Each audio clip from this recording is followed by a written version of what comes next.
నమస్తే. TVL astrology topic ఛానల్కి స్వాగతం. నా పేరు విజయలక్ష్మి, వేదిక అండ్ కేపీ ఆస్ట్రాలజర్. ఈ వీడియోలో నవంబర్ మాస గోచార ఫలితాలు మీనరాశి వారికి. ఈ మాసంలో మీనరాశి వారికి కూడా సాధారణంగా కంటే కూడా కొంచెం మెరుగ్గానే ఉండొచ్చు ఫలితాలు అనేది చెప్పచ్చు. ఇక ఆరోగ్య విషయంలో అయితే కనుక కొంచెం దీర్ఘకాలికంగా ఉన్న సమస్యలు ఏదన్నా అయితే కనుక ఈ మాసంలో తగ్గుముఖం పట్టే అవకాశం ఉంటుంది. నెల మొత్తం కూడా ఆరోగ్యం నిలకడగానే ఉంటుంది అనేది చెప్పచ్చు. ఇక ఆరోగ్యకరమైన ఆహారం తీసుకోవడం, జీవనశైలిని పాటించడం ఉత్తమం. ఆర్థికంగా చూపాలంటే కంటే సగటుగా ఆర్థిక ఫలితాలు బాగుంటాయి.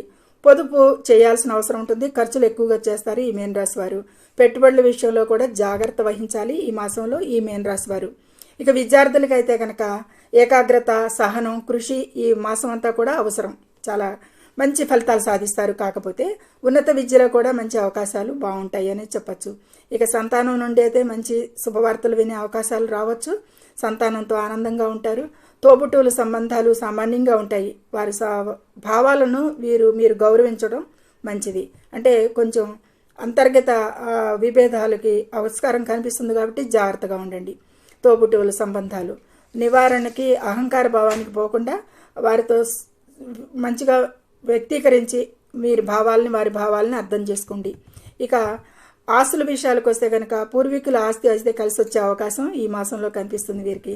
అన్ని వ్యవహారాల్లో కూడా జాగ్రత్తగా ఉండాలి. కాకపోతే ఆస్తి విషయాలు కానీ, ఆర్థిక విషయాలు కానీ, అప్పుల విషయాలు కానీ ప్రత్యేకించి అప్పులు చేస్తారనేది చెప్పం. కానీ ఆర్థిక పరిస్థితి అయితే మెరుగుపడుతుంది. అప్పుల భారం అయితే ఈ మాసంలో తగ్గుతుంది. కొంచెం తగ్గించుకోవాలి. ఖర్చులు కూడా తగ్గించుకోవాలి. శత్రువుల ప్రభావం వల్ల కొన్ని విభేదాలు ఏర్పడవచ్చు. కొంత ఆస్కారం ఉంది. కొన్ని తగాదాలకి, గొడవలకి కూడాను. అవసరమైన గొడవలకైతే కనుక కొంచెం దూరంగా ఉండండి.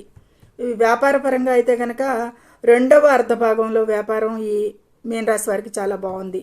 ఉద్యోగస్తులకు ఒత్తిడి ఎక్కువగా ఉంటుంది. లక్ష్యాలపై దృష్టి పెట్టండి. ఇక ప్రయాణాలు అయితే అనుకూలంగా ఉంటాయి. విదేశీ ప్రయాణాలకు కూడా మంచి అవకాశాలు వస్తాయి. ప్రయాణాల్లో జాగ్రత్తగా ఉండటం అయితే చాలా ముఖ్య సూచన, చెప్పదగిన సూచన. ఆరోగ్య విషయంలో కూడా శ్రద్ధ తీసుకోవడం కొంచెం అడపదడప చిన్నగా ఉంటాయి. విదేశీ అవకాశాలు అయితే లభిస్తాయి. నిరుద్యోగులకి ఉద్యోగ అవకాశాలు లభించే అవకాశం ఉంది. కాకపోతే ఈ సమయం మంచిగా ఉంది. సద్వినియోగం చేసుకోవడానికి మంచి కృషి చేయండి.